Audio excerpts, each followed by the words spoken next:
Share ko lang po yung niluto ko ngayong araw na to. So, bali ito pong niluto ko ay ito na yung lunch ko kanina. At the same time, ito na rin po yung dinner namin ng asawa ko mamaya pag uwi niya galing work.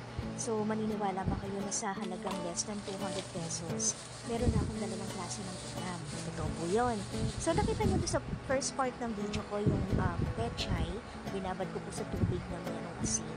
Ginagawa ko po yan dahil may mga times po na kapag hinugasan natin yung gulay sa gripo, hindi natatanggal lahat ng mga nakakabit na dumi. So once na binabad nyo po yan sa tubig na may asin at inangat nyo yung pinakagulay, makikita nyo yung parang lupa na may iwan dun sa pinagbabaran. So mas mabuti na yung safe yung ilalagay natin gulay at nalinis mabuti. So nakita nyo na rin po na nagisa ako ng bawang at sibuyas, nilagyan ko po yan ng shrimp cubes at nilagay ko din po yung mga gayat na gulay. Gayat na gulay po yung binili ko kasi po masakit yung kamay ko. So, ang hirap maghiwa ng gulay lalo na pagka matitigas yung gulay. Ang kasama po kasi niyan is singkamas, sayote, carrots, at yun pong toge.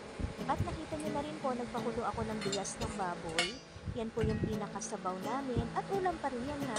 Kasi yung bias po ng baboy na nabili ko, medyo may mga nakadikit pa sa kanyang laman at pinabibiyak ko po yan sa gitna.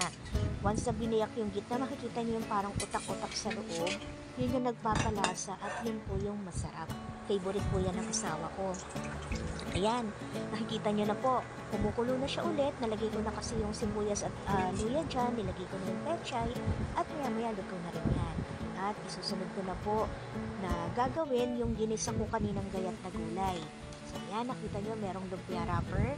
Tama po, gagawa po tayo ng lumpiang gulay. Pero kung tawagin namin to kahit na halo-halo yung gulay, ang tawag ko pa rin dito lumpiang toge. Kasi mas lamang yung toge niya kaysa dun sa mga ibang gulay.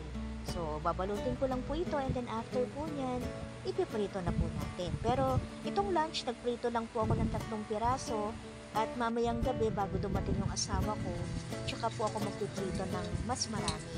Kasi ako lang naman po yung kumain itong lunch. So, yun na. Nakita nyo, nilagay ko na siya isa-isa dito sa kawali. So, mas maganda, mas maraming mantika kasi para mas naluluto po yung loob. So, makikita nyo naman yan, once naluto na yung kabilang side, pwede nyo na po siyang baliktarin. So, paano po ba yan? Maya-maya, luto na po ito. I-ready ko lang yung aking mesa para sa lunch ko. So, thank you for watching!